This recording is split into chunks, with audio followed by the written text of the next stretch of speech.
अस्सलाम वालेकुम दोस्तों, एक बार फिर से मैं आपको अपने चैनल इन्फॉर्मेटिव टीवी में खुशामदीद कहता हूँ। आज जिस जॉब के बारे में मैं आपको बताऊँगा वो एफपीएससी यानी कि फेडरल पब्लिक सर्विस कमीशन में है, कंप्यूटर प्रोग्रामर की 17 स्केल की ये जॉब है। ये एड नंबर 6 है और इसकी लास्ट डेट जो है वो 24 अगस्त है। तो इसके मैं अप्लाई करने का प्रोसेस और इसका थोड़ा सिलेबस आपको बताऊंगा, क्योंकि जब मैंने पिछले पीपीएससी में असिस्टेंट की जॉब के लिए अप्लाई किया था तो कुछ लोगों ने कहा था कि आपने इसके अप्लाई करने का तो बता दिया, इसका सिलेबस भी थोड़ा सा बताएं। तो आज की वीडियो में मैं इंशाल्लाह आपको अप्लाई करने के साथ साथ इसका जो सिलेबस है और टेस्ट के पॉइंट ऑफ व्यू से जो चीज़ इम्पोर्टेंट्स है वो आज आपके साथ डिस्कस करूँगा।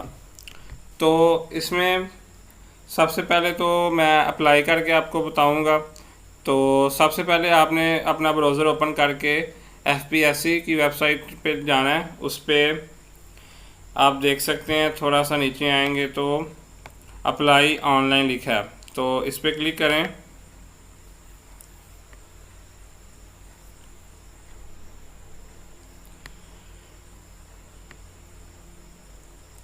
उसके बाद आपने ये फर्स्ट ऑप्शन पे क्लिक करना है। उसके बाद आपने अप्लाई ऑनलाइन जो कि फर्स्ट स्टेप है,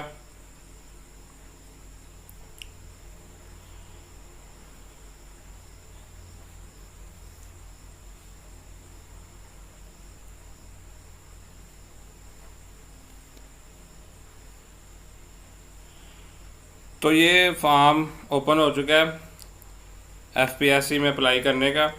तो इसमें मैं आपको सारा डाटा तो नहीं इंटर करके दिखाऊंगा, बस आपको सारी जो इन्फॉर्मेशन उनके बारे में मैं बता दूंगा। जिसमें सबसे पहले है कि सिलेक्ट जॉब। तो इधर से आपने अपनी जो भी जिस जॉब में आपने अप्लाई करना है वो सिलेक्ट कर लेनी है। ये आप देख सकते हैं थर्ड पे सॉरी कंप्यूटर प्रोग्रामर की आ रही है, तो मैं इस पर अप्लाई करूँगा।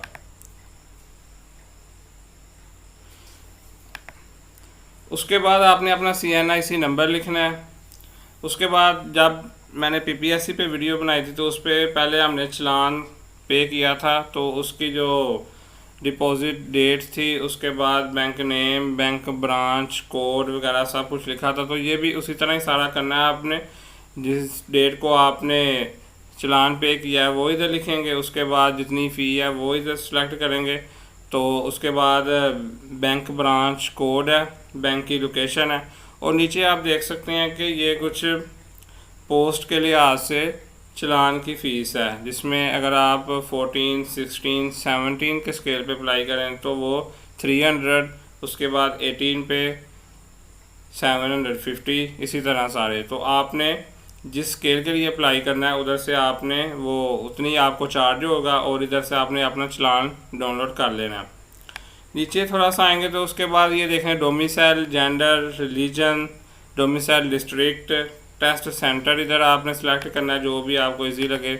उसके बाद है इंटरव्यू सेंटर, ठीक है। उसके बाद है क्वालिफ़िकेशन एक्सपीरियंस, जो कि उन्होंने, मैं कंप्यूटर प्रोग्रामर के लिए अप्लाई कर रहा हूँ तो उन्होंने कुछ जो क्वालिफ़िकेशन है वो लिखी है उधर। तो सॉफ्टवेयर इंजीनियरिंग या कंप्यूटर साइंस या आईटी, तो वो आपके पास डिग्री होना ज़रूरी है। उसके बाद है कि आपको क्वालिफ़िकेशन को एक्सपीरियंस है तो ये इधर आप मेंशन कर देंगे। उसके बाद है result declaration date of degree that makes you eligible, मतलब जिस दिन आपकी ये डिग्री जो है वो कंप्लीट हुई वो। उसके बाद ये कुछ वेरिफिकेशन कोड है वो आपने इधर इंटर करना है और प्रोसीड टू स्टेप 2 पे क्लिक कर देना है। तो जब आप स्टेप 1 कंप्लीट कर लें तो कुछ इस तरह का फॉर्म आपको स्टेप 2 पे मिलेगा, जिसमें तो सबसे पहले वो आपकी जो रीसेंट पिक्चर है जिसका साइज़ 30 KB से कम हो वो आपने अपलोड करनी है। उसके बाद ये कुछ आपने जो प्रीवियस डाटा इंटर किया है वो शो हो रहा है। उसके बाद वो कह रहा है re enter CNIC number, CNIC date of issue, जिस डेट को आपका CNIC इशू है वो आपने लिखना है। नेम ऑफ एप्लीकेंट, आपने अपना नाम, आपका फादर का नाम, date of birth, age relaxation claim, यानी कि अगर आपकी कोई एज जो है वो लिमिट से ज़्यादा है तो वो आप इधर मेंशन कर देंगे। Postal address, mobile number, phone, office email address, और डिसेबिलिटी, मतलब कुछ आपको डिसेबिलिटी है कुछ फ़िज़िकल कोई और तरह की, तो आपने वो इधर मेंशन कर देनी है। आगे आप नीचे आएंगे तो ऐड एजुकेशन है। ऐड एजुकेशन में आपने सबसे पहले अपना मैट्रिक का डाटा, फिर इंटर का, फिर उसके बाद आपने अपने बीएस जो 4 ईयर डिग्री है बैचलर, वो आपने इधर करना है। उसके बाद आपने तीनों डाटा जो है वो सेव कर देना है। तो ये सारे प्रोसेस करने के बाद आपने सबमिट योर एप्लीकेशन कर देनी है। तो जब आप ये सारा डाटा इंटर कर लें, अपना एजुकेशन भी और ऊपर भी जो उन्होंने पूछा है, तो आपके सामने वो कह रहा है कि आपकी जो एप्लीकेशन है वो सबमिट हो गई है। आपने क्या करना है कि केस नंबर आपने इसे प्रिंट पे क्लिक करें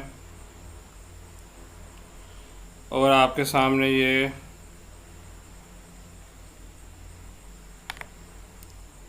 सारा जो आपका डाटा ना, एक रोल नंबर स्लिप टाइप आपके सामने जनरेट हो चुका है, जिसमें आपने अपना सारा एजुकेशन का डाटा भी इंटर कर लिया और उसके बाद आपने ये जो सारा डाटा अपना CNIC नंबर और ये सब कुछ आपका जो है ना वो इंटर हो चुका है। तो इसमें आप ये है कि आप अपनी ये जो एप्लीकेशन है, अगर इसमें कोई आपसे मिस्टेक हो गई है या कोई रॉन्ग इन्फॉर्मेशन आपने इंटर कर दिया, तो आप डेट से पहले पहले उसको एडिट भी कर सकते हैं और अपडेट भी कर सकते हैं, तो वो कोई इशू नहीं। तो इसके बाद मैं आता हूँ थोड़ा सा सिलेबस पे और टेस्ट के पॉइंट ऑफ व्यू से।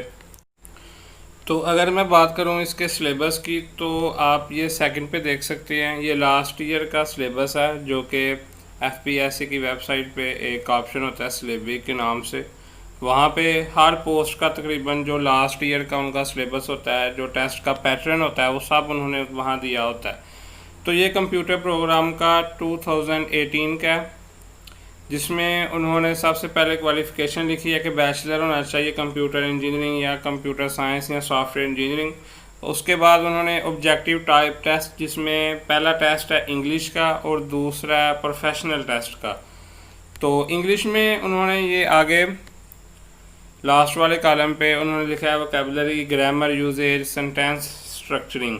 तो ये कुछ बेसिक चीज़ें हैं जो कि इंग्लिश के टेस्ट में है, जिसके 20 मार्क्स हैं। उसके बाद है कि पार्ट 2 जो कि प्रोफेशनल टेस्ट का है, तो उसमें सबसे फर्स्ट थिंग जो उन्होंने लिखी है वो है programming in PHP, Ajax and JavaScript. जो मेरे भाई कंप्यूटर या IT से रिलेटेड है, उनको बहुत बेहतर तरीके से पता है कि ये PHP या जावास्क्रिप्ट या एजेक्स ये क्या चीज़ें हैं और कौन सी ये लैंग्वेजेस हैं और किस तरह इन पे काम किया जाता है। ये सब जो है बैकएंड लैंग्वेजेस हैं। तो उसके बाद जो उन्होंने कहा है वो डिज़ाइनिंग में आपकी सारी जो वो UML डायग्राम, जिसमें class diagram, sequence diagram, data flow diagram, use case diagram, ये सारी डायग्राम आ जाती हैं। एनालाइजिंग मेंटेनेंस ऑफ सॉफ्टवेयर, तो ये सॉफ्टवेयर इंजीनियरिंग में बेसिकली कोर्स पढ़ाए जाते हैं, जिनमें SRS या सॉफ्टवेयर वेरिफिकेशन एंड वैलिडेशन है। तो इसमें ये सारा कुछ आपको बताया जाता है। उसके बाद बेसिक कोडिंग भी आती हो, debugging, testing and documenting of application program. तो उसके बाद है installation and testing software package, मतलब कि को थोड़ा बहुत सॉफ्टवेयर को टेस्ट या इंस्टॉलेशन का भी आपको पता होना चाहिए कि किस तरह कौन सा सॉफ्टवेयर जो है ना वो इंस्टॉल होगा और कौन सा किस तरह वर्क करेगा। उसके बाद है सॉफ्टवेयर डेवलपमेंट प्रोसेस। तो आपको जो सारे सॉफ्टवेयर इंजीनियरिंग या कंप्यूटर साइंस में सॉफ्टवेयर डेवलपमेंट के प्रोसेस पढ़ाए जाते हैं, ठीक है, जिसमें सॉफ्टवेयर डेवलपमेंट लाइफ साइकिल भी आता है। तो वो सारा आपको पता होना चाहिए, उसके जो प्रोसेस हैं, उसके स्टेप्स हैं, उसके जो लेवल्स हैं, वो सारा आपको पता होना चाहिए। उसके बाद है सॉफ्टवेयर आर्किटेक्चर हैं, जो कि आर्किटेक्चर पढ़ाए जाते हैं सॉफ्टवेयर डिज़ाइनिंग में भी। उसके बाद इसमें डिफरेंट किस्म के आर्किटेक्चर आ जाते हैं, ब्लैक बोर्ड आर्किटेक्चर है, उसके बाद और भी बहुत से आर्किटेक्चर हैं इसमें। उसके बाद है सॉफ्टवेयर मेंटेनेंस एंड ऑप्टिमाइजेशन। तो सॉफ्टवेयर को मेंटेन किस तरह रखा जाता है, उसको ऑप्टिमाइज़ किस तरह किया जाता है, तो ये सारा कुछ आपको पता होना चाहिए। तो ज़ाहिर सी बात है, जब आप किसी भी जॉब्स के लिए अप्लाई करते हैं तो जो आपका प्रोफेशनल टेस्ट है उसकी वैल्यू भी ज़्यादा होती है और उसका सिलेबस जो है वो भी ज़्यादा होता है। तो बिल्कुल सेम इसी तरह इसी में भी जो आपका इंग्लिश का टेस्ट है वो बेसिकली 3-4 चीज़ें हैं। उसके बाद उन्होंने डिटेल में प्रोफेशनल टेस्ट का लिखा है, जो कि मैंने एक एक करके आपके साथ डिस्कस किया है।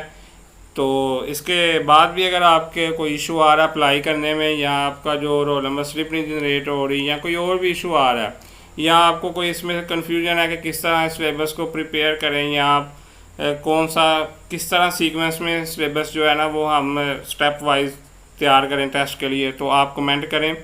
उसके बाद मैं आपका अपना फेसबुक का पेज का लिंक दे रहा हूँ नीचे, आप उधर कमेंट भी कर सकते हैं। तो इंशाल्लाह मैं बहुत जल्द आपको रिस्पॉन्स करूँगा और आपका जो भी इशू है, वैलिड इशू है, उसको रिजॉल्व करने की कोशिश की जाएगी। तो सेम इसी तरह आप किसी भी जॉब के लिए अप्लाई कर सकते हैं एफपीएससी में, चाहे पीपीएससी हो। पीपीएससी में मैंने लास्ट वीडियो भी बनाई थी, असिस्टेंट में अप्लाई करके मैंने दिखाया था वो सारा प्रोसेस, तकरीबन 14 मिनट की वो वीडियो थी जिसमें मैंने सारा डिटेल में प्रोसेस बताया था। आपने नहीं देखी तो डिस्क्रिप्शन में मैंने लिंक दिया है। तो अगर किसी भी पोस्ट के लिए अप्लाई करें तो हर पोस्ट का जो सिलेबस है लास्ट ईयर का वो इजीली मिल जाता है एफपीएससी की वेबसाइट पे। मैंने पहले भी बताया, सिलेबी की एक ऑप्शन होती है, वहाँ से आपको जो पोस्ट के लिए अप्लाई कर रहे हैं वो आपको इजीली मिल जाता है। तो उधर से आप डाउनलोड कर सकते हैं, तो आप सिलेबस जो है वो चेक कर सकते हैं।